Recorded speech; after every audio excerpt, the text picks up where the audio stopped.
नमस्कार दोस्तों, एक बार फिर से बहुत बहुत स्वागत है आप सभी का मेरे YouTube channel AYT India academy पर। दोस्तों, आज की जो वीडियो का टॉपिक है ओवरहेड क्रेन को ऑपरेट करते वक्त या ऑपरेट करने से पहले हमें किन किन सावधानियों को बरतना चाहिए। वीडियो का पर्पस ये है कि जो अभी नेशनल सेफ्टी वीक चल रहा है उसमें मैं भी कुछ कंट्रीब्यूट कर सकूं आप लोगों के लिए और कुछ सेफ्टी से रिलेटेड इनपुट आप लोगों को दे सकूं जो आपके काम आए। तो चलिए फिर ज़्यादा वक्त ना गवाते हुए शुरू करते हैं वीडियो को। Let's start. तो दोस्तों, जैसे कि मैंने आपको बताया कि इस वीडियो को बनाने का उद्देश्य ये है कि इंडिया के अंदर अभी 52nd नेशनल सेफ्टी वीक चल रहा है जो कि 4th से लेकर के 10th मार्च तक सेलिब्रेट किया जाता है और 4th मार्च को नेशनल सेफ्टी डे सेलिब्रेट किया जाता है। तो मैंने इस मकसद से वीडियो बनाई है कि सेफ्टी में मैं भी कुछ अपना योगदान दे सकूं, कि आप लोगों को समझा सकूं कुछ सेफ्टी से रिलेटेड, क्योंकि यह एक ऐसा मैटर है जिसको हम लोग बहुत ही ज़्यादा लाइटली लेते हैं। हम अगर इसको अपनी जनरल लाइफ में भी देखें, लोग बाग सीट बेल्ट नहीं लगाते, हेलमेट नहीं लगाते, बहुत ही कैजुअल अप्रोच है हम इंडियंस की सेफ्टी को लेकर के। तो इसीलिए मैंने ये वीडियो बनाई है कि हम सेफ्टी को लेकर के ज़्यादा से ज़्यादा अवेयर हों और उसको हल्के में ना लें। दोस्तों, इस साल का जो सेफ्टी वीक है उसका थीम है ज़ीरो हार्म, कि किसी को कोई भी नुकसान ना पहुंचे, ये हम लेकर के चलेंगे इस वीक के अंदर। हालांकि वीक अब ख़त्म होने को है, वीडियो आने में थोड़ा समय लग गया, लेकिन फिर भी आप लोगों के वीडियो काम आएगी। तो इसी उद्देश्य से हम जानने वाले हैं कि जो ओवरहेड क्रेन होती है उसको जब हम ऑपरेट करते हैं या हम उसको अगर सुपरवाइज कर रहे हैं, हमारे अंडर रिगरमैन्स हैं, तो हमें किन किन सुरक्षा सावधानियों को बरतना है, किन किन चेक पॉइंट्स को देखना है दैनिक तौर पे और इस्तेमाल करते हुए, ताकि कि क्रेन से कोई भी हादसा ना हो। क्योंकि दोस्तों, क्रेन जो है वो हाइट पर चलती है। अगर क्रेन पे इतनी हाइट से अगर एक बोल्ट भी खुल के गिरता है तो वो किसी व्यक्ति की जान ले सकता है।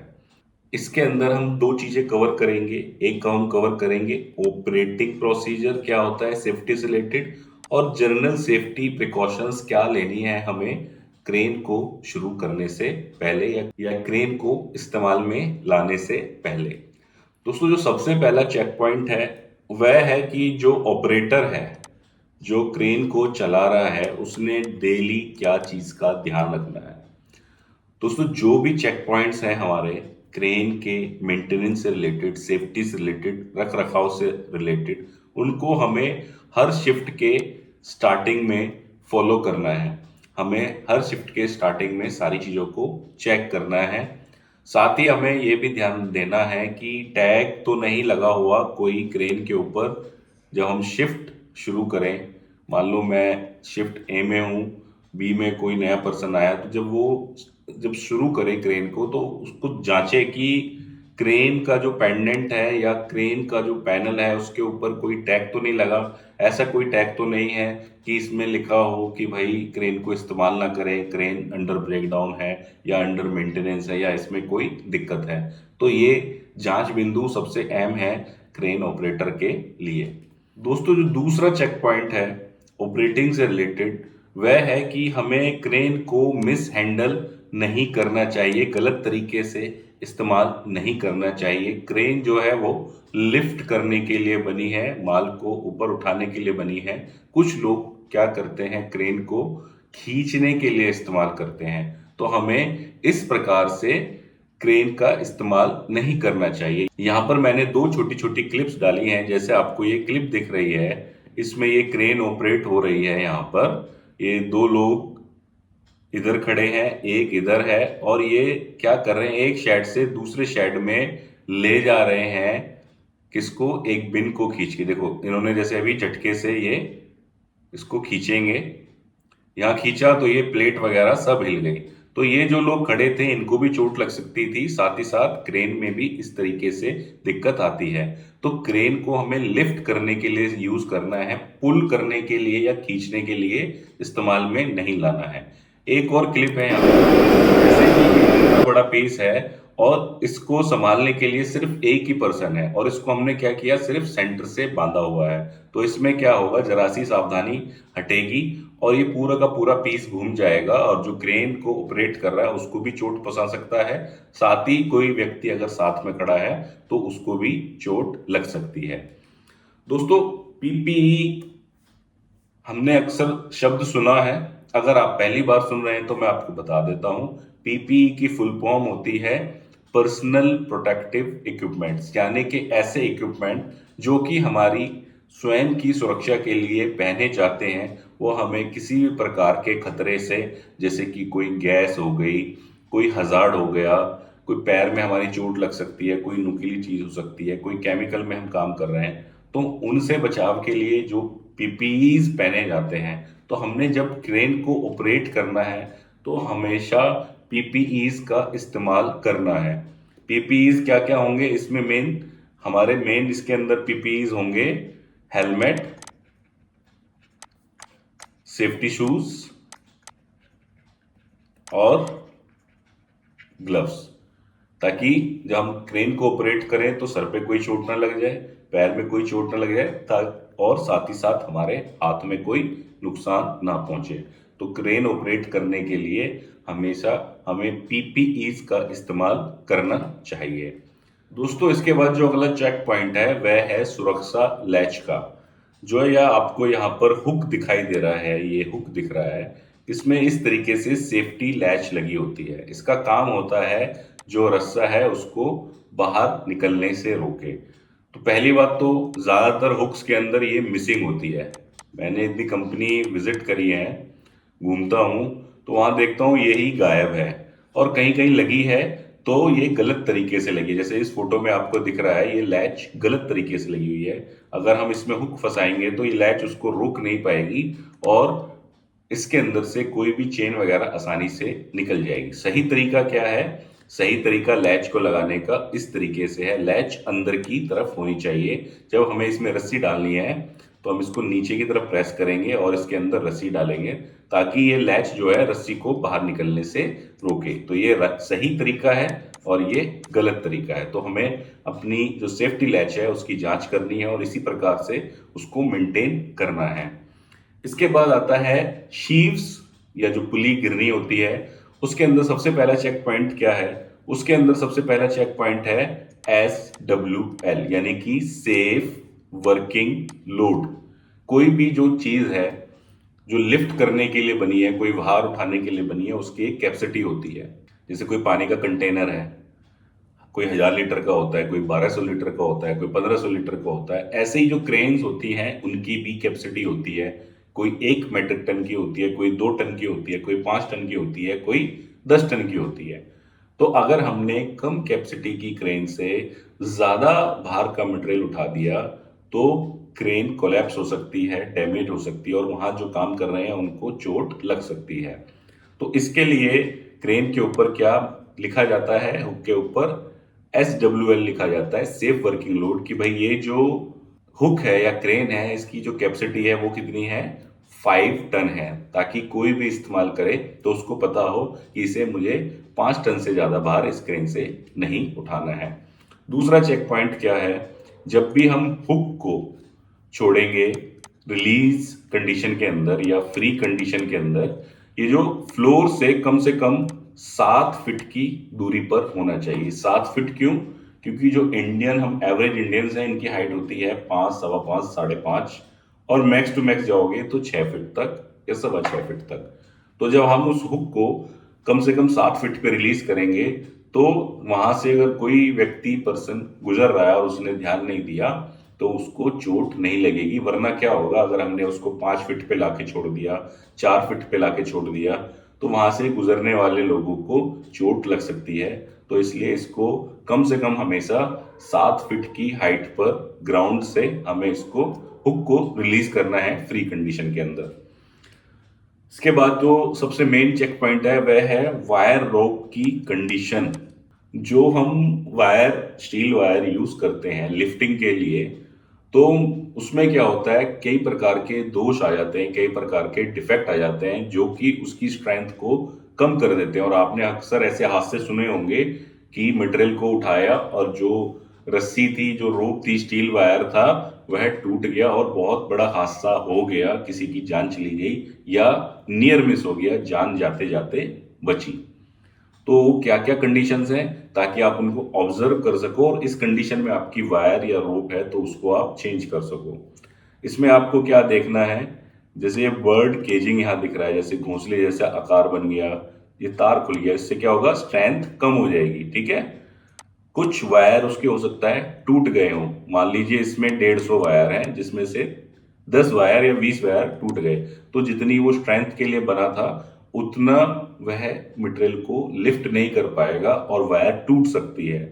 या इस तरीके से क्या होता है, गांठें भी पड़ जाती हैं वायर के अंदर, या हमारा वायर एक्सपोजर में आ सकता है, किसके, हीट के या किसी प्रकार की आग के एक्सपोजर में आ सकता है। भी कटर में कोई हमने गैस चला रखी है और साइड में वायर पड़ी है और उसमें से 4-5 वायर कट गई, तो उससे भी स्ट्रेंथ कम हो सकती है। और क्या हो सकता है कि इस तरीके से एक या दो वायर बाहर निकल के आ गए, जब वो बाहर निकल के आ गए यानी कि कहीं से वह खुल गए हैं या टूट गए हैं तो बाहर आ गए, तो उससे भी हमारी स्ट्रेंथ कम होती है। ठीक है। और क्या हो सकता है कि कोर हमारी कोलैप्स कर गई, 2-4 वायर बीच के जो है वो टूट गए और रस्सी हमारी पतली हो गई। और क्या हो सकता है, कोरोजन आ गया, जंग लग गया और जो उसके जॉइंट्स हैं लास्ट वाले वह खुल गए। तो अगर हमारी जो रोप है स्टील वाली, जिससे हम मटेरियल को लिफ्ट करने के लिए यूज करते हैं, या हमारी चेन है, कुछ लोग चेन भी यूज करते हैं लिफ्टिंग के लिए, उस चेन में भी अगर कोई जॉइंट्स खुल गए हैं, या जैसे वायर है, वायर में ये वाले डिफेक्ट्स हैं, तो उनको हमें आइडेंटिफाई करना है और उस रोप को हमें रिप्लेस करना है, क्योंकि वह टूट सकती है। ऐसे ही जो हॉइस्ट की भी वायर होती है, वो भी इसी प्रकार की स्टील वायर होती है। जो ये हॉइस्ट हमारी चलती है उसमें भी ऐसे वायर चलते हैं, तो उनकी भी हमें क्या करना है, कंडीशन को टाइम टू टाइम चेक करना है, ताकि वो डैमेज ना हो। अगर डैमेज है तो उनको हमें रिप्लेस करना है टाइम टू टाइम। इसके बाद आता है नेक्स्ट चेक पॉइंट हमारा, जो पेंडेंट होता है या आरआरसी होता है, रिमोट कंट्रोल होता है। क्रेन का दो प्रकार के रिमोट कंट्रोल होते हैं, एक तो वायर वाला होता है और एक वायरलेस, या जिसको हम आरआरसी बोलते हैं, रेडियो रिमोट कंट्रोल। हमने क्या जांच करना है कि उसके सारे के सारे जो बटन हैं सही से काम कर रहे हो, वर्किंग कंडीशन में हो। ठीक है। कहीं से जो अगर पेंडेंट है हमारा, तो उसकी वायर कहीं से कटी ना हो। ठीक है। साथ ही साथ ये जो पेंडेंट होता है, इसके साथ एक तो इलेक्ट्रिक वायर आती है और एक अलग से स्टील की वायर भी आती है उसको स्ट्रेंथ देने के लिए। तो कई बार क्या होता है, वो स्टील वाली वायर जो है कट गई या निकल गई तो दोबारा किसी ने लगाई नहीं।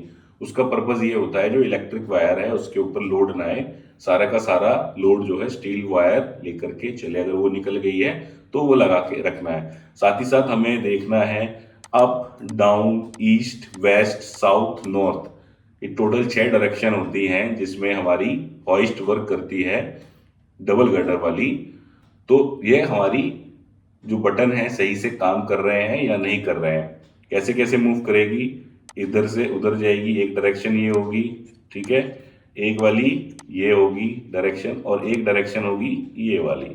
तो टोटल कितनी डायरेक्शन हो गई, 2 इधर हो गए, 2 इधर हो गए, 2 इधर हो गए, टोटल 6 डायरेक्शन में हमारी जो क्रेन है वह मूव करती है। तो हमने बटन को सबको चेक करना है, अगर कोई काम नहीं कर रहे तो उनको हमें काम करना है। साथ ही आपको एक चीज और ध्यान रखनी है, ये आपको यहाँ दिख रहा है इस तरीके का एक वाइट सा स्टिकर दिख रहा है आपको। ये क्या होता है, बेसिकली एक मैग्नेट होती है। जब आप इसको ऐसे लगा देते हो तो ये रिमोट कंट्रोल तभी काम करता है, अदरवाइज आप इसको निकाल दोगे तो नहीं काम करेगा। तो जब आपका यूज में नहीं है तो आप इस मैग्नेट को निकाल दो, वो लटक जाएगी, और जब काम करना है तो उसको दोबारा से लगा दो, तो हमारा रिमोट काम करना शुरू कर देगा। मेरे से भी एक कंपनी में मिस्टेक हो चुकी है।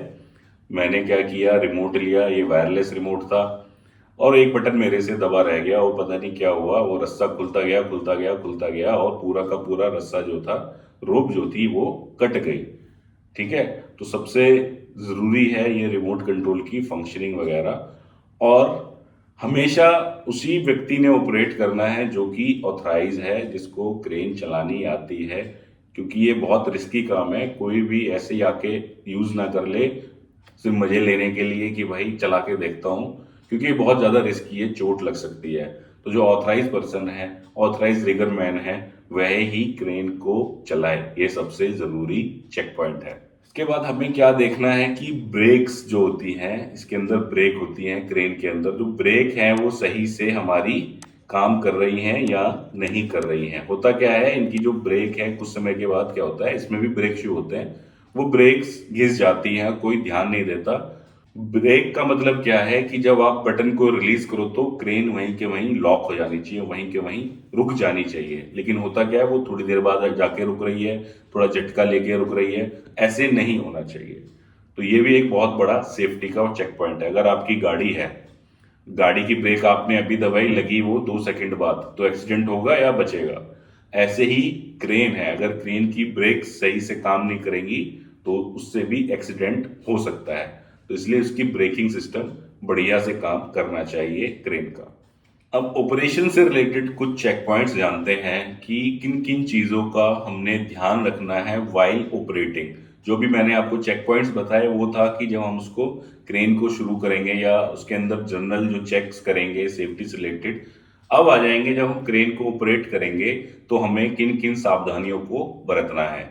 सबसे पहला जो चेक पॉइंट है वह है कि मटेरियल को उठाने से पहले हमें चेक करना है कोई भी पर्सन जो है क्रश जोन में ना हो, मतलब क्रेन के नीचे या मूवमेंट वाले हिस्से में ना हो, ताकि उसको चोट ना लगे अगर गलती से मटेरियल गिर जाता है या क्रेन फेल हो जाती है। दूसरा चेक पॉइंट क्या है कि ब्रेक सही से काम कर रहा है या नहीं। वो कैसे चेक करोगे, थोड़ा सा ही उसको मूवमेंट करा के देखोगे या लिफ्ट करा के देखोगे क्रेन को, तभी पता चल जाएगा ब्रेक काम कर रहे हैं या नहीं। अगर नहीं कर रहे तो ब्रेक को तुरंत ठीक कराएं, उसके बाद ही क्रेन को ऑपरेट करें। इसके बाद जो सबसे मेन पॉइंट है वो है जो हमारी बेल्ट है या चेन है या रोप है वो लोड के अनुसार है या नहीं। भाई जो हमने चेन ली हुई है, रोप ली हुई है, उसकी भी कुछ क्षमता है ना बाहर उठाने की। ऐसा नहीं हमने इतनी पतली सी रोप ले ली जिसका जो कैपेसिटी है वो 500 किलो है, अब हम उससे उठाने लग गए 500 टन का मटेरियल, तो क्या होगा, वो कोलैप्स हो जाएगी। तो भार के अनुसार ही हमें क्या करना है, रिगिंग का इस्तेमाल करना है, रोप का इस्तेमाल करना है, बेल्ट का इस्तेमाल करना है। ठीक है जी। वाइल ऑपरेटिंग आपको ध्यान रखना है कि जहां से मटेरियल मूव करने वाला है, जहां से क्रेन जाने वाली है, वो एकदम क्लियर हो, उस पर आपकी निगाहें हमेशा रहनी चाहिए, ताकि कोई भी गलती से या जानबूझ के उस जोन के अंदर ना आ पाए, क्रश जोन के अंदर हो, कोई एक्सीडेंट ना हो जाए। और मूवमेंट करते वक्त जब आप मूवमेंट करेंगे मटेरियल की, तो क्या करना है, एक निश्चित एक स्टैंडर्ड स्पीड का ही इस्तेमाल करना है। ऐसा नहीं कि एकदम आपने फास्ट अगर भगाना शुरू कर दिया। प्लस क्या है कि आपको बार बार स्टार्ट स्टॉप भी नहीं करना है, नहीं तो उससे भी क्या होता है, मटेरियल को झटका लगता है। जब आपने शुरू कर दिया तो उसको स्लोली स्लोली आप मूव करवा करके आगे की तरफ लेकर के जाएं। अब तो ये जो थे वो थे कुछ जर्नल चेक पॉइंट्स जो आपको वाइल ऑपरेटिंग ध्यान रखने हैं क्रेन के। अब कुछ और ज्यादा चीजें हम डिटेल में जान लेते हैं जो कि आपको ऑपरेट करते वक्त ध्यान रखनी है।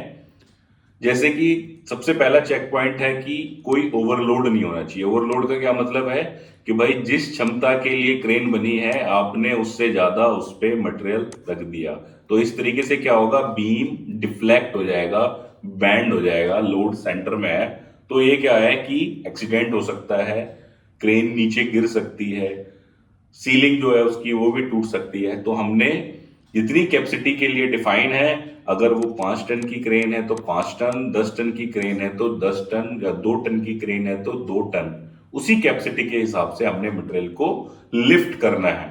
दूसरा जो आपको ध्यान रखना है, लिफ्ट नॉट पुल। कि मैंने जैसे आपको बताया कि क्रेन जो है वो लिफ्ट करने के लिए बनी है, तो जब आप क्रेन को मटेरियल के बिल्कुल सेंटर में लेकर के आओगे हॉइस्ट को, उसके बाद आप बेल्ट या सीलिंग लगाओगे और फिर आप मटेरियल को लिफ्ट करना शुरू करोगे। अगर आप उसको एक तरफ, मान लीजिए आप की जो क्रेन है वो यहाँ है, ठीक है, ये हॉइस्ट है आपकी और यहाँ मटेरियल रखा है, तो वायर ऐसे जब टेढ़ा आएगा, जब आप उसको लिफ्ट करोगे तो ये मटेरियल एकदम झटके से उठेगा और चोट लग सकती है, ठीक है। इसलिए इसको हमेशा सेंटर में लेके आना है हॉइस्ट को, उसके बाद ही आपको मटेरियल को लिफ्ट करना है। नेक्स्ट है मूवमेंट। जैसे मैंने आपको बताया कि जो क्रश जोन है, जहां पे एक्सीडेंट हो सकता है, चोट लग सकती है, वहां से लोगों को हटा दो। जो लोग अगर काम कर रहे हैं तो मटेरियल को उनके ऊपर से नहीं लेके जाना है, मटेरियल को गैंगवे जो रास्ता होता है, पैसेज, उसमें से लेकर के जाना है। ऐसा नहीं कि हमने मटेरियल को ज्यादा लिफ्ट किया और इधर लोग काम कर रहे हैं उनके ऊपर से भी ले जाना शुरू कर दिया। मटेरियल को हमेशा गैंगवे में लेके चलना है, पैसेज में लेकर के चलना है और आपको किसी प्रकार से डिस्ट्रैक्ट नहीं होना है। एक और अहम पॉइंट है कि आपने मटेरियल के ऊपर सवारी नहीं करनी, कि भाई लोड नहीं ले रही या एक तरफ ज्यादा झूल रहा है, तू बैठ जा या खड़ा हो जा मटेरियल के ऊपर, ठीक है, मैं इधर से पकड़ लेता हूं और क्रेन को चलाता हूं। तो ये क्या है, ये दोनों के दोनों जो व्यक्ति हैं इनको नुकसान पहुंचा सकता है, चोट पहुंचा सकता है। तो हमने कभी भी सवारी नहीं करनी है मटेरियल के ऊपर वाइल मूवमेंट। एक चीज और आपको ध्यान रखनी है, जो एंगल है, ये जो सीलिंग का या चेन का जो एंगल होता है लिफ्टिंग का, ये प्रॉपर होना चाहिए, ठीक है। अगर इसको ज्यादा ऊंचा कर देंगे तो भी मटेरियल हिलेगा, अगर ज्यादा छोटा करेंगे तो भी मटेरियल को लिफ्ट करने में दिक्कत आएगी। तो लोड के हिसाब से ही सीलिंग का एंगल है वह हमें डिसाइड करना है। अगर कोई अबनॉर्मलिटी आपको दिखाई देती है, क्रेन के अंदर कोई शोर आ रहा है, ब्रेक काम नहीं कर रही, कोई बटन काम नहीं कर रहा, कुछ भी XYZ प्रॉब्लम है, तो अपने सुपरवाइजर को तुरंत बताएं, उनको सूचित करें ताकि वह अबनॉर्मलिटी को ठीक करा सके। इसके बाद में है टैग लाइन। जब भारी सामान होता है तो उसको कंट्रोल करने के लिए इस तरीके से एक रस्सी बांध दी जाती है दूर तक, उससे आपको जो भार है उसकी मूवमेंट को कंट्रोल करना है कि वह ज्यादा इधर उधर ना भगे, ठीक है। तो आपने इसको सही तरीके से इस्तेमाल करना है। और सबसे जरूरी क्या है, फोन, कि भैया फोन आपको बिल्कुल भी यूज नहीं करना है वाइल रिगिंग या वाइल ऑपरेटिंग क्रेन, ठीक है। ये सबसे बड़ा दुश्मन है आज की डेट में, कि भैया एक भाई साहब फोन पे लगे पड़े हैं, आराम से बात कर रहे हैं और क्रेन मस्ती में चला रहे हैं और सामने से कोई व्यक्ति आया, उसको चोट लग गई, उसकी मौत हो गई, डेथ हो गई। तो फोन वगैरह है, इस किसी प्रकार का डिस्ट्रैक्शन, कोई सामने व्यक्ति खड़ा है उससे बातचीत, इस तरीके की चीजें आपको वाइल ऑपरेटिंग क्रेन नहीं करनी है। अब ये जो आप सुरक्षा निर्देश मैंने आपको बताए, इनको पालन करोगे तो आपको क्या मिलेगा, आपको क्या फायदा होगा इनसे। तो सबसे बड़ा जो फायदा है वो क्या है, एक्सीडेंट में कमी। जैसे मैंने आपको बताया, जो हमारा अभी 52nd सेफ्टी वीक चल रहा है 2023 में, इसका एम क्या है, जीरो हार्म। तो आप ये सारी चीजें फॉलो करोगे तो आप जीरो हार्म की तरफ जाओगे, एक्सीडेंट नहीं होंगे इंडस्ट्री के अंदर, कंपनी के अंदर। तो हम नो एक्सीडेंट या जीरो एक्सीडेंट की तरफ जा सकते हैं। डाउन टाइम में कमी आएगी, जो आपकी क्रेन बार बार खराब होती रहती है, डाउन पड़ी रहती है, आप उसको अगर रेगुलर चेक्स उस पर करते हो, उसके चेक पॉइंट्स डेली देख रहे हो, तो डाउन टाइम में भी कमी आती है, मेंटेनेंस कॉस्ट में भी कमी आती है। ये सारी चीजें फॉलो करने से, अगर टाइम टू टाइम सारी चीजें आप मेंटेन करके चल रहे हो, तो आपका कोई मेजर ब्रेकडाउन नहीं होगा और क्रेन की जो मेंटेनेंस कॉस्ट है वह कम रहेगी, बेहतर रख रखाव होता है और साथ ही साथ जो ऑपरेटर है, जो क्रेन को ऑपरेट करता है, वह ज्यादा जिम्मेदार बनता है इन चीजों को करने से। उम्मीद है दोस्तों आप लोगों को वीडियो समझ में आई होगी, आपके काम की है। अगर वीडियो आपको अच्छी लगी है तो वीडियो को लाइक करना ना भूलें और चैनल पे अगर पहली बार आए हैं तो चैनल को सब्सक्राइब जरूर कर दें। तो इसी के साथ समाप्त करते हैं वीडियो को। धन्यवाद।